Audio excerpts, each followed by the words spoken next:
actually mean then? How will that shortage actually impact our runs? And so basically we know now that about 211 runs will be late in the morning, in our morning runs, and in the afternoon, and that's about 15 minutes or more late. So that is about 3,450 riders, students, that could be impacted on the first day and first week of school. And when we say 15 or more minutes late, parents will know specifically. Our schools have been given that information, how late each bus will be in picking up students from their bus stops. Schools will know what that means in getting students to school. It also, parents will know specifically what that means for afternoon pickup and what time, how late their students will be arriving home. So all of that data is going to be provided, and that is something we've worked really hard at, because last year was on the first day and first week, parents were just continued to wonder, well, what does this mean for my child? In the afternoon, that's over 11,000 students that will be impacted the first day of school, that will arrive home 15 or more minutes late. Again, the or more can vary, and so that is what parents will be able to know. And so our schools this week are sending direct messages to families, so that each bus, the families, the kids on each bus, their parents will know exactly what time their bus will be picking up in the morning and what time their child will be getting home in the afternoon. Schools will have that information as well to share at open house. And so again, those individual calls will be made. We're hoping that this getting out will also be another way that parents know to expect those calls coming this week from their child's school. Now, I will say our bus drivers do practice runs on the 21st. That's one day of practice runs. Through those practice runs, they will come back, report any inefficiencies that they experience in those practice runs. And so this is a continued work in progress. So we're not just saying, this is it. We're going to continue to work on times to make sure that our kids are getting to school at the right time, so that they can begin their day of learning and that they're not getting home late as well. So again, it's going to continue to be a work in progress. We just wanted folks to know what to expect as we start this school year with 58 drivers short. In a few minutes, you're going to get to hear from our Executive Director of Transportation, Tisha Davidson, on what we're trying to do to fill those driver shortages, and so she'll be able to respond to that in just a minute. So I'll open up to any general questions before we transition to Tisha. Yep. Can I just clarify, the number of students in the afternoon impacted is going to be 11,000? About 11,600 students in the afternoon impacted. Okay, is that the same number of runs, or do you have that? Those runs, let's see, I have that written down, let's see. So it's about, the total runs impacted, total runs is about 1,416. So that's in all, and that's how many total runs we have. 211 runs will be impacted of those 1,416 total runs. And so that's in the morning and in the afternoon. So just to put that in context again, we run 1,416 runs every day. 211 of those runs will be impacted by 15 or more minutes. To take it to what does that mean for students that are on those buses, it's about 3,450 in the AM and about 11,600 in the PM. It's about 65 or so in the morning and the rest. 65 runs. So 65 runs in the morning. That equates to 65 runs in the morning and the rest in the afternoon. So again, getting down to specific numbers has been important to us so that we can communicate directly with families on what this means for them on the first day of school. So when it comes to students being picked up, from their homes in the morning, is this going to impact what time class starts? Are they just going to be picked up earlier from their stops? So no. So are you asking me, is the start of the day time changing as a result of this? Yeah, just because there are going to be more routes consolidated, and yeah, bus drivers are going to be picking up more kids. So I didn't know if there was going to be a delay. So the first week of school, I mean, this is no different. And even though we're saying that these buses might be late, there are other buses on the first day that can be late based on things that happen on the first day of school, traffic being worse. Again, we run the routes and practice those to make sure we're ready. But the first day, we always tell parents, everyone, just be prepared for delays. That's car riders as well, just because of more traffic.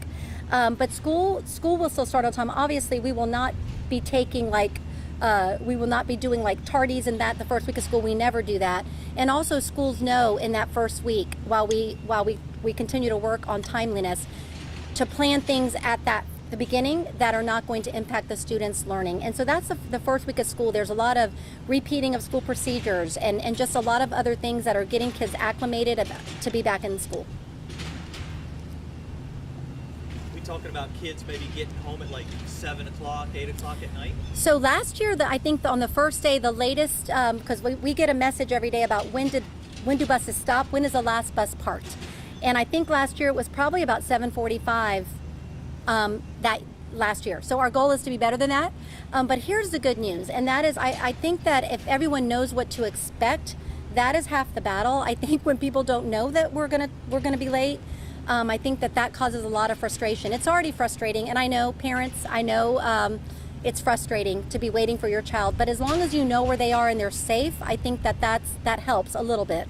And so basically parents will be able to use, we are ready for Here Comes the Bus app for it to be accurate. And so parents, like, we're already going to tell a parent, your child is going to be 30 minutes late getting home, but continue to watch the app, because as anything might change, it's going to be live on the app. So I think that's really important. So our goal at 7:30 is not, that is definitely not right now in the plan.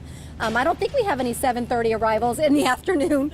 So 15 or more, I'm thinking if a child is supposed to be arriving home at 4 o'clock, like it could be 4:15 to 5:15 to 5:30, but that will be outlined. I mean, that will be just in time, like right on time, like on Here Comes the Bus app, but the parents will already kind of have an idea of what that should be on the first day and the first week as well. And I mean, Yes. why are we seeing a shortage? Can you go over that a little bit? What are some of these struggles? Yeah, so I will talk about with all classified employees generally, pay is definitely an issue, and that is something we are working on. If anyone was following our request to our county commissioners earlier this year, they actually gave us $1 million more to address classified salaries. We had already saved funds, so raising that minimum salary of a driver, and then also those that have been doing it for a while, making sure that they're not negatively impacted by someone just coming in making almost what they're making. So addressing the compression. So our veteran drivers that have been at it should make more. And so that is that we're focused on that now. So we're focused on pay. That is one of the barriers. I think that the process for getting drivers from the starting line of when they say I want to be a driver to the finish line continues to be a barrier, and we are working to address that. Meaning, to get your CDL license is a difficult thing when it comes to the processes, the courses you have to take, the physicals you have to get. It's a process, and I know that our transportation team can talk more to that. But we've had a lot of HR recruitment events this year that maybe honestly started with 40 people saying I want to drive, and when we got to the finish line of how many actually then are behind the wheel, it was down to about 7 or 8. That's a complicated process, and so I think that continuing to figure out how do we take on the training ourselves as a district, how do we take on some of that ourselves so we're not waiting for others to be able to help us give folks the certification they need. I think that's part of this process. So and again, if it's anything internal that makes our application process or our employment process complicated, we are looking at all of that to determine what we can do differently. But again, I think with the right pay and then getting folks through the process more quickly so they can have their CDL and be cleared to drive, I think those are the two biggest issues right now that I see in front of us. One, just to clarify, what is the lowest pay? How much are... Our starting driver is at that $15 an hour minimum, starting. So when we come back with our plan to our Board of Education in late September, early October, we will be making recommendations to change that, to raise that. And what is the single most important thing you want parents to know right now? I want parents to know that we are working tirelessly to pick up kids on time, get them to school on time, and get them home on time in the afternoon. That is not something we are keeping our eye on that prize. That is our goal. We are just wanting everyone to have the realistic picture that 58 drivers short is going to impact the timeliness of our pickup and drop off. And so we want them to be aware of that on day one so that they can plan ahead for it. School starts in about 2 weeks. We want our parents to have the information and to be able to plan ahead as we continue to work day and night to resolve the issues. The requirements that you mentioned by the DMV, they are stringent, and also there's the availability of these classes as well. Yes. So that being said, 58 drivers short, how optimistic are you that by day one you're going to have 58 drivers? So that was a realization that I came to on a Saturday when our team was out in a very tent in a heat, just like this, in the heat, at a church function where people were coming up and were saying, yeah, I'm interested in driving. And we always get that kind of response. And so I said to Tisha, I said, wait a minute, thinking about how long it takes a driver, none of these people that say I want to do this today are going to be driving on day one, are they? And she said no, and I said, you're right. So we've got, I'm going to let her share one thing we're about to do in the next, today actually, that's going to go out live, and to try to recruit folks in the community or in nearby community that already have a CDL that might be thinking, you know, I know I stopped doing that a while back, but I still can drive and maybe I could do this. And so she's going to tell you a little bit about what we're going to try to do to recruit current folks that actually would qualify to drive. Because again, we're going to still try to recruit, bring up the pay, try to break down some of those barriers, try to be qualified to give our own training and all those things so that we keep our bench full for the future.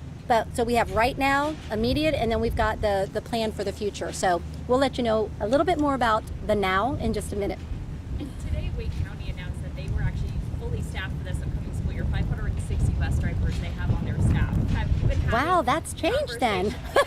That's changed for them. Conversations with some of those larger districts on how they are We- accomplishing that and get those. Yeah, so I have a regular conversation with the large district superintendents, and we talk about staffing.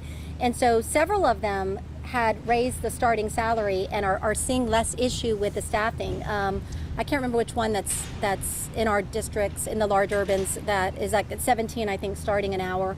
And they are not seeing the problem. I'll have to talk to Wake, because that was a week ago. And they were having issues about a week ago. And actually and one of the other things that Tisha's going to talk to you about, I know they did a big campaign there about letting parents know, like, if you don't need a bus, please don't sign up for the bus. And so I'm wondering if that yielded some good results, as well as they were also getting more drivers to drive. But again, I'm going to let Tisha Davidson, I'll bring her up now. She is our Executive Director of Transportation, and she can talk a little bit about what we're going to do in the immediate and other questions that you may have. So, thank you. Trisha, could you say and spell your first and last name for us, please? Yes. Before we start? Thank you. Tisha Davidson. It's Tisha Davidson. And I want to start with exactly what Superintendent McManus said. We want to be completely transparent with everything that we're doing within the department. The more information that parents have from the beginning, the better off we're going to be as a district. Somebody asked earlier about the potential to get drivers in before we open. We sent out a mass email yesterday to everybody in the transportation department, because most of our drivers know drivers, most of our mechanics know mechanics. And if they are willing to bring somebody in, there is a referral bonus once that CDL driver applies and they're through the human resources process. There's a very substantial bonus offered to both the current driver and the potential driver coming in. And then if they work the entire way through January 25th, there will again be another bonus during that time for them. We're offering the same thing for mechanics. Just as we have a driver shortage, we also have a mechanic shortage. So once we get drivers staffed up, we need to be able to keep the buses on the road to keep the mechanics there too. So it's a transportation overall. The one thing that I would say, because somebody asked earlier, why is there a driver shortage? This is a nationwide problem. You can hear it from every county in North Carolina, apparently, except for Wake, which you mentioned earlier. But most counties in North Carolina, you can hear it from other states that are surrounding us. This is a nationwide issue as far as bus drivers. What we're asking for is the help from Winston-Salem, Forsyth County. We're asking for anyone who is interested in driving to come drive. Anybody who is looking for a mechanic position, join our team. Help these students the same way that we are. We're working diligently to reroute and to create efficiencies. As Superintendent McManus said earlier, our drivers will be doing all of their test runs on the 21st, and they will immediately all come back and they'll meet with their corridor teams, who are going to meet with the routers, and we'll discuss any issues and continue to make those changes. Yes, sir? What do you hope the pay for this Oh, I could give you a great number for that, but I don't want to put out anything that's not realistic. Got it. Have you been a bus driver before? I have not. I've actually started with the district a little over 4 months ago. So my question is, when it comes to the shortage, since it's so significant, a lot of, like we talked about, a lot of the routes are going to be consolidated. I can only imagine that some of these drivers are going to have to be working longer hours or earlier hours. Are there any worries about the workload that they're going to be getting? There's always worries about our current drivers. We want to make sure, and it's important not just for our department, but it's important for the community, for the schools, for everyone to be aware. The more that morale is high, the better off everybody is going to be. If we start getting frustrated with the drivers and yelling at them and those type of things, we have to be very cautious because every action has a consequence to it. So Can you offer specifics on what the bonus structure is going to be? I sure can. Sorry, my brain just went. It'll be $1,000 after the HR onboarding process is complete. So after the background check is done, if they have their CDL and they have their medical information, it'll be $1,000 for both the current transportation employee and the new transportation employee. The parameters around that is that they will work full-time. For a bus driver, that means driving AM and PM routes. For a mechanic, that means working a full 5-day schedule. And then January 25th, both the new driver and the current transportation employee would again receive another $1,000. So there's an opportunity for both to receive $2,000. And how short are you on the mechanic side of things? We are slated to have 31 mechanics, and I currently have 20. Have you, and I'm sure you have, but have you been looking at other industries related? This way you're hiring people that already have these qualifications and not having to wait for the availability of classes and for folks to meet these requirements. And if so, how do you go about doing that? Absolutely. We have reached out to trucking terminals, trucking companies who are filing for bankruptcy. They're losing their businesses. So we've reached out to those drivers. We have advertised with, if you name it, we've advertised there. We've gone from churches to breweries to food trucks. We've advertised with Uber Eats. We've advertised with Grubhub and all of those type of drivers. We've reached out on a new, it's a Truckers Pro is the name of it. They're all CDL drivers, to see if anybody is interested in coming over and driving buses. So we've done a lot of recruiting this summer. It's been a huge focus. And Yes, just to sir. clarify, these bonuses apply starting of today. Right? Yes. The information went out yesterday, so starting yesterday about 3 o'clock. And the bonus, it's a limited time offer for anybody who is in the system or anybody who applies before August 31st. And the raise for pay, that would have to go through city council or Goes through the Board of Education. Board of Education. Okay. That's the start. And you guys hope that happens as soon as possible. I think it's slated for September 26th. The actual raise part? No, for us to go in front of the Board of Education. Before the raise. Yes, for the actual Yeah. raise. Yeah, Yes, that. the end of September is when we'll to that, yes. I guess what would you say to parents right now? What would I say to parents? Have grace. Have grace, have patience. One of the big things that we would like for parents to know is if their child does not need a ride to school, please let us know. If you're planning on taking your child to school, let us know, because that is one stop that we may not have to make. And that one stop is another minute and a half off of a route. And that can help us greatly. To clarify on that, do you mean day by day or by like for the year? For the year. Okay, yeah, I was gonna say. So would you encourage parents at all to take their kids to school if they have that possibility? If they have that option, if they let us know, that would be a benefit. Yeah. Can you give us kind of a scope of how early the buses are going out and how late they'll be out this year because of all of these changes? Our drivers arrive on the lots every morning at 5 a.m.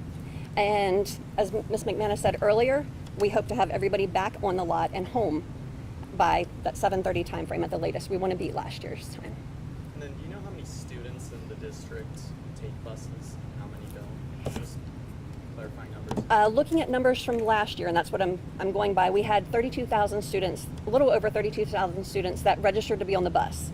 When we did our reporting, the week that we reported, it was only about 17,000 students that were riding the bus. So that's why we're asking parents to let us know if your students are not going to ride the bus. Those are stops that we can take off. But in total of the student body, how many take buses usually? I know you said 17,000, but Right now we're slated, for what we're running right now, we're slated about 33,000 students to be on the bus. And just to kind of clarify, if get more drivers in. Right now you're down 58. You get 20 more in. All of this changes. All of this shifts. Correct. And there will be changes throughout the school year. Absolutely. And even if we get 5 more drivers in, we are going to continue to shift, we're going to continue to change, and we're going to continue to evaluate everything that we're doing to make it better.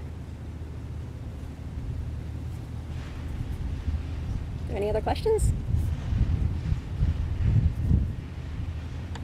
Kentucky's largest school system had to cancel the first day of school. Yes, they did. I mean, I know you're not in that situation. No, but sir. You see a situation where classes need to be altered or maybe even missing a day because of this situation? Obviously, I'm not in Kentucky, but I do understand that it's not only a bus driver shortage that happened in Kentucky. They changed their entire software system.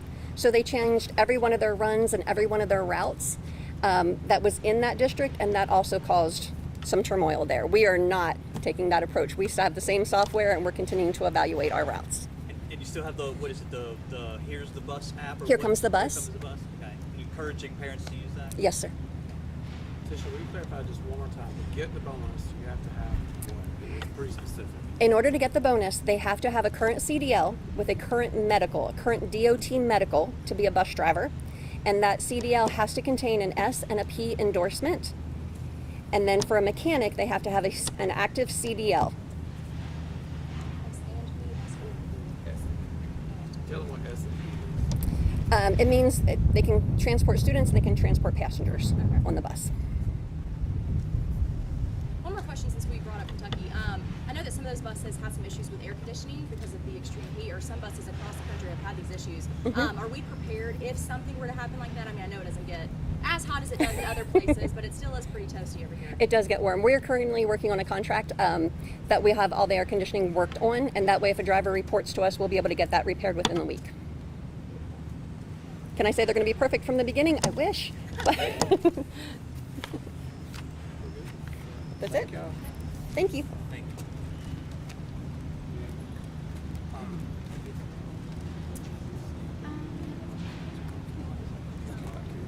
I'll come here today. Thank you. Okay. Thank you. I don't know if it's like 1:30. Thank you so much. I appreciate it. Are we able to get on a bus? Does it record footage? Okay. Go. Tisha?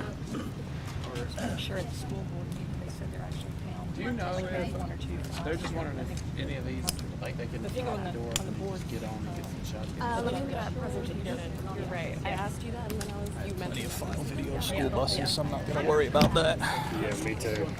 Hey, thank you so much for helping. Footage, that's okay. Okay, nice. Trying to emulate Hannah. It's a little bit bigger, but it is plastic, so it's a little bit brittle. But I have one that's like a hat Just doesn't fit. and it's bendable and a little stronger. At $30 on just Goose can't stand it. You can search engine for it on Amazon. This thing is $30. I'm gonna get To be live. I don't know if I'm gonna be live out here. At noon? but yeah. Oh, thank goodness. I was about to say. Amy, I'm